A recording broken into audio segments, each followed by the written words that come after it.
Yeah, beautiful. Drop right in there. Come on over, camera lady. We'll show them how nice these miters lock up.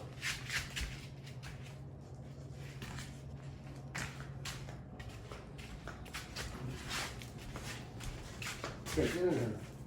So when you see, this has got an interlocking piece. This is going to interlock against this edge here. And this is mortise or machine with the miter lock to fit this. And you put the two together and you get a beam. See how nice and clean that looks?